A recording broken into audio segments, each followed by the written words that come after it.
Hey YouTube, Joeboy here. So, One Piece Chapter 1133 is out. If you guys haven't checked out that chapter yet, I suggest that you do so because I will be spoiling you. But now that you have, let's begin. I was literally crying while reading half of this chapter. Honestly, to me, it's kind of crazy because I felt like I had already done my fair share of crying about Robin's backstory all the way from Water 7 and Enies Lobby. Like, sure, I could reread or rewatch those scenes and cry again, but, you know, I feel like I've already experienced the emotion of Robin's flashback. But I was wrong. I feel like I say this often, but in my opinion, it is an underappreciated talent to be able to take a moment that we all loved and we experienced over a decade ago and somehow find even more depth to pursue in it. Honestly, I feel like we can objectively look at this chapter and say, wow, this moment was great. But it's almost like the point of it is that it isn't even just about this chapter, because this chapter actively improves Water 7 and Enies Lobby, which is a wild thought by itself because that was already peak One Piece. One of the greatest moments period ever in the history of One Piece. Everyone agrees on that. And Oda somehow made it better. This is kind of hard to do, but just trying to take myself back in time, I think, you know, as I first experienced the Robin I Want to Live moment, I think that it's not entirely explicitly and obviously clear. There were a lot of gaps that we had to fill in for ourselves. We understood that Robin had a difficult childhood, which is probably the most understated way that you could phrase that. We understood that her entire island, her village, her parents, her friends, they all died. We understood that in order for her to survive, she basically had to betray everyone she had ever met, and that it was difficult for her to trust anybody. And we also understood that the Straw Hats were finally different. The Straw Hats and Robin, they were legitimately friends. Robin had come to legitimately trust them, and so she had finally reached a moment where she couldn't betray her way out of it. Robin had been hunted her whole life.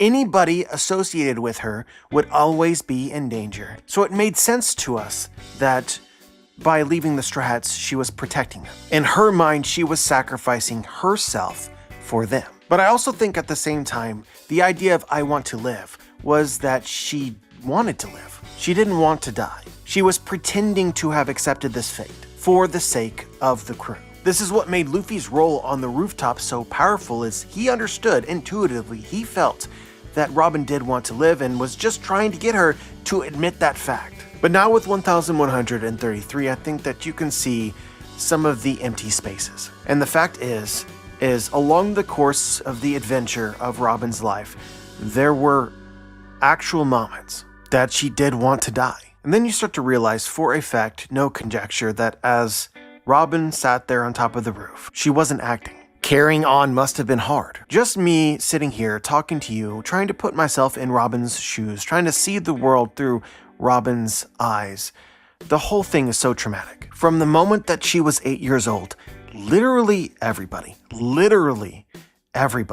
hated her and wanted her dead. Human beings cannot exist in this way. We just can't. We are social beings by design. We need love and we need companionship in whatever form that takes. Taking that away from somebody takes away the very reasons that we have to live and all joy. I'm sure most of you already understand this, but if you don't, or just take a moment and sit and think about it, every moment in your life that you've ever enjoyed, it has something to do with somebody else. You share that joy with somebody. Honestly, I think about this a lot because of the internet and my presence on the internet, but I wonder just how much it has helped fulfill, in some ways, help fulfill some people's lives. It's also a negative effect as well, just because some people have replaced real life connections with internet connections, which isn't necessarily the healthiest thing that you could do. But there are people out there that struggle to make real life connections, so the internet provides something. Obviously, I've had my channel for a long time. I've read, at this point, millions of comments, but there's some that I get from time to time that I will always remember. Maybe there's just a dozen of these or so over 10 years, but basically the story is something like this. Somebody has some sort of debilitating condition. It's hard for them to leave their home or make connections with other people their age. And so they told me that they're appreciative that my channel exists because they feel like they have a friend. Through the ether, we can share our joy together. It's just such a crucially important part of life. I always try to remember that. But obviously, it doesn't just have to be somebody who has a debilitating condition. It just could be that you love One Piece and you don't have anyone to share that with. But the point is that it is so incredibly difficult to continue living without friends. It requires strength to continue. And I also think that it requires some level of hope. And that's the other part of Robin's story. What Jaguar D. Saul promised her when she was 8 years old. Someday you will, for sure, find true friends. This hope was probably the most important reason why Robin did not jump off that cliff. All of this, I think, is important because it recontextualizes Water 7 and Enies Lobby. With the Straw Hats, Jaguar D. Soul's promise came true. She finally found true friends. But then it was almost as if fate itself had betrayed her. Because despite struggling for all this time in the hope of one day finding these people, she now realized that her friendship with them would lead to their deaths. So she had lived all this time in the hope of one day finding friends. She found friends, her past caught up with her, and then she realized that there was no future in which she could have friends. Meaning the hope that had carried her all of this time was gone. There was no reason for her to continue living. She would never find joy. And so again, this is what makes Luffy's actions so powerful. Did Robin want to live? Yes, but it had a condition. She wants to continue living with her friends. So Luffy simply had to convince her that that was possible. Maybe at some point in the future, I need to go through all of the story of One Piece and find exactly every moment in which the Straw Hats did the impossible. There's obviously some really obvious examples where somebody says this isn't possible and then the Straw Hats do it. But there are also many examples like this. They're subtle or contextual. When the Strats attacked Enies Lobby and escaped alive, right? They had done this overtly impossible thing. They had ventured into the heart of the world government, actively declared war on them, and lived to talk about it. But the other quieter half of this was proving that Robin could in fact have friends. Her dream was not impossible. Honestly, not even gonna lie to you, one of the best parts of this chapter was a singular panel of Luffy smiling as Robin and Saul are crying and hugging. Because there is pages upon pages of context behind this one singular, unobtrusive panel, where you feel like Luffy really understands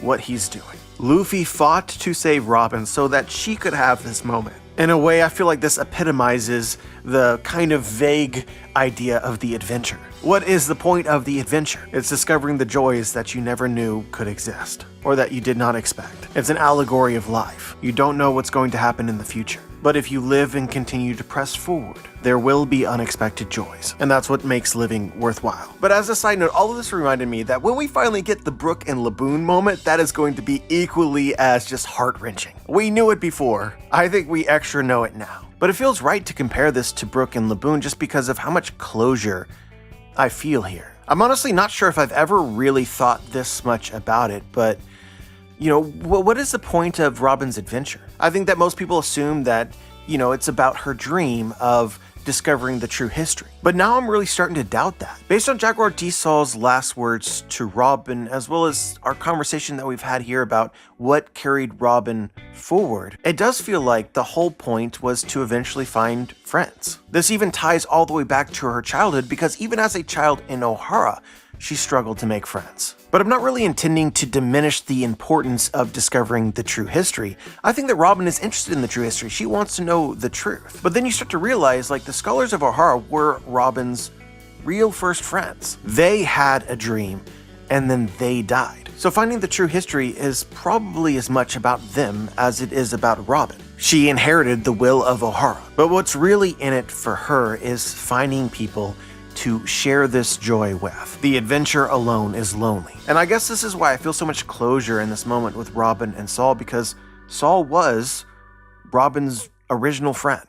It's like a little snapshot of her One Piece. Like she found a priceless treasure here in Elbaf. How this moment affected her. I'm honestly unsure if finding the true history would have as great of an impact. Honestly unsure. But yeah, I feel like at this point we're just talking, and obviously friends matter to every single Straw Hat, but it just feels pointedly important to Robin. Like how family is important to Whitebeard. Robin and perhaps Chopper are the only ones on the crew who really struggled to make friends. So then lacking that, you can more clearly see the value. Even just analyzing her character and her interactions with the crew, Robin, most of the time, just kind of like quietly and happily exists while the other strats do their shenanigans. To the point where maybe this is most of what she ever wanted. I feel like this is also pretty well conveyed with Luffy, just because we understand that the adventure is what fuels Luffy. So long as he is on a boat traveling the sea with new places to discover, he's happy. Actually reaching the goal that he has in mind is just a bonus. And this also reminds me of why the D smiled before they died. If you look at it from Luffy's perspective, he's lived his entire life, every day of his entire life,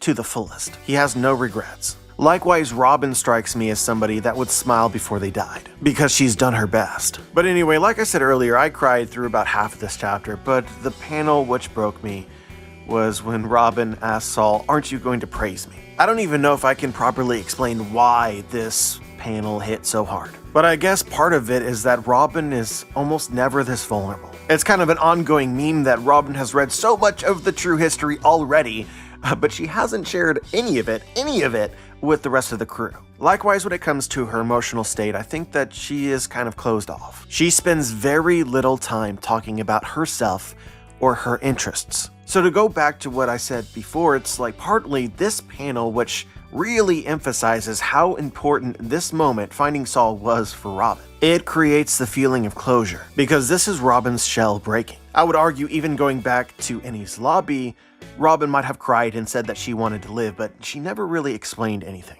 But here she's effectively explaining to Saul, "I didn't think I'd make it." And I suppose the other thought that this gives me is another realization that Robin effectively grew up without parents. Maybe it's because we just left Egghead and we had all this stuff between Bonnie and Kuma, but this reminded me of that.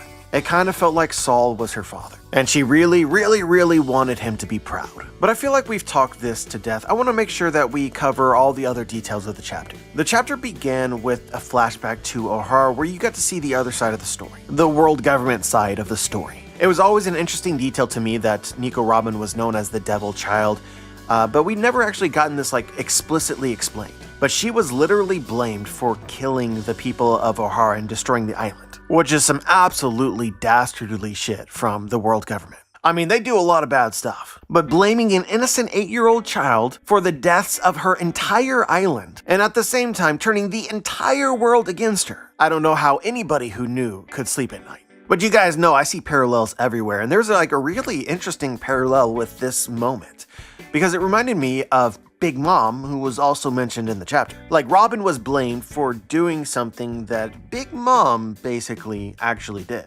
although she does not remember. You guys ever think about that? It honestly makes me want to compare Big Mom and Robin's character more closely. I think that there could be a lot of like baseline similarities between them. Big Mom also struggles to find friends. People are naturally scared of both of them. She was kind of an outcast as a child. They both quote-unquote destroyed their islands and their friends and family. They then both became pariahs and ran from the world government for their entire lives. And they both seem to be fulfilled by family and love, friends. I am secretly and desperately hoping that this is some kind of foreshadowing that we'll get some kind of closure with Big Mom as well in Elbaf. I'm praying. I mean, did anyone else think that the panel of Gerd admitting that Big Mom was her childhood friend and just the look on her face seemed like that we needed more story there? At this point, I'm totally biased. If you question my sanity, then I'm right there with you. I might legitimately be insane. I fully gaslit myself. So I don't know if I should believe this because it's actually the case, or I just want it to be the case, so I believe it. But yeah, I had the feeling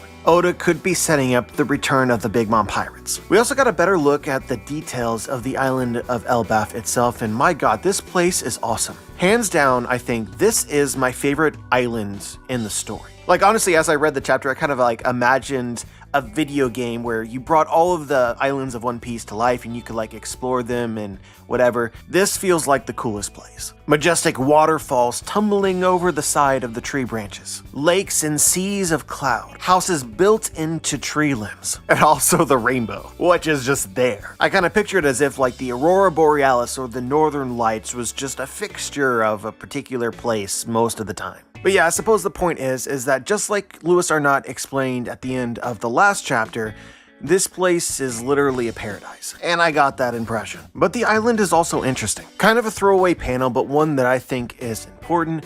Dr. Vegapunk tells us that the climate here on Elbaf is perfect for all of this crazy stuff.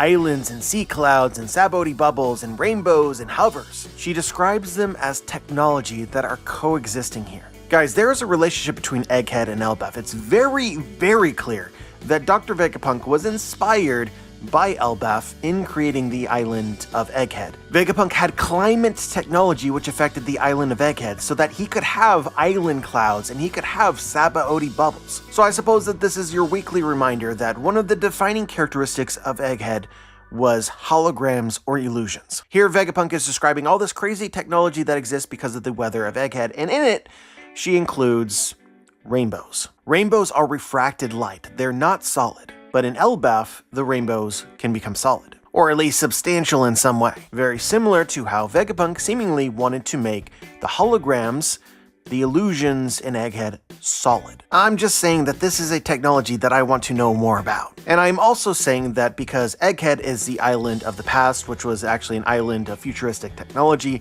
that Elbaf is also probably an island of the past or futuristic technology. I think the weather of Elbaf is artificial. Ancient Kingdom technology still exists here. I'll go ahead and include a link in the description to a theory video that I made relatively recently about Elbaf, basically titled The Kingdom of Light. But what's important to take away from that video is that we essentially speculated that part of the technology of the Ancient Kingdom involved plants. Botany is a science. So when you're talking about the Sabaody bubbles as just an example, right, like Vegapunk is describing it as a technology, but it's also like naturally the bubbles that are produced by this specific tree, Sunlight Eve. And here we find out that the bubbles can exist in this other great tree, Treasure Tree Adam. Intuitively, everybody already understands this, but I feel like pointing out the obvious because that's why my channel exists. Like, there's definitely a relationship between Sunlight Eve and Treasure Tree Adam. Adam and Eve. Elbaf right now is the Garden of Eden, which is why the island where we first met giants was called Little Garden. We could be seeing something to that effect right now. But don't be surprised if we eventually discover that some of the technology of Elbaf, as Vegapunk would describe it, is directly related to some sort of ability or property of the tree. But while we're here, there's also an interesting little ship in Elbaf. I cannot pronounce Norse words, so I'm just gonna read it as it is spelled, Savaler. But the cool thing about it is that it uses Island Cloud in order to hover. They literally row the clouds. So I'm just gonna ask you guys, does this remind you of anything? Just take a moment, think about it. Does this remind you of anything at all? Because this actually reminds me of Drum Island. Given the season, maybe this is a perfect time to bring it up, but there was like a Christmas element of Drum Island where like Correa literally pretended to have a sleigh with a reindeer pulling it that could fly. She'd come down from the mountain and give the villagers the gift of medicine. But just visually, I see a similarity between the sleigh, the idea of it flying, and what we actually see in Elbaf. If we assume that what Vegapunk created in Egghead was possible on any island in the world in the past through the Ancient Kingdom, then Island Cloud could have existed anywhere in the world. So I just wonder if what we saw in Drum Island is some sort of relic of the past, when Drum Island had its own Sveller. This also works really well in my mind because of the theory that the mountains of Drum Island are not actually mountains, but they are chopped down humongous trees. Like at some point in the past, they attempted to plant more Treasure Tree Adams here. The thought makes sense to me, at least. But I suppose the last thing that I have to say is that we're obviously at the part of the Elbaf arc where it's just all feel-good vibes, but at some point, shit needs to hit the fan. And I'm realizing that something isn't quite adding up. Like from the beginning of the arc, they told us that humans are not really allowed in Elbaf. We also get foreshadowing through Road that there is at least a faction of giants which are not all of that fond of humans. Obviously some exceptions exist, such as Mother Carmel, but even still Mother Carmel, where she was living in Elbaf, is very much on the outskirts of the island, not on the tree itself. But what I realized is that aside from Road, there is not a single giant here which seems displeased with the Strats' presence. They're literally about to have a big feast. They're about to party. So I just find myself wondering how this might be different if the Strats visited other parts of the island. And really what I'm thinking about is what would happen if the Strats visited the very top of the tree, what is known as the astral realm. Would they be as welcome? But yeah, guys, I could go and explain all the little details of the chapters, such as how exactly Saul escaped Ohara, how Nico Robin looks a lot like Nico Olvia. The help, I've fallen and I can't get up. But I feel like you guys read the chapter. It was incredibly good. But as always, I'm curious as to what you guys think, whether you noticed something from the chapter that I might have missed, just share your thoughts. Remember to check out my book, The Booms, link is in the description. Like the video, subscribe, click the bell to be notified, join the squad. And as always guys, have a wonderful day.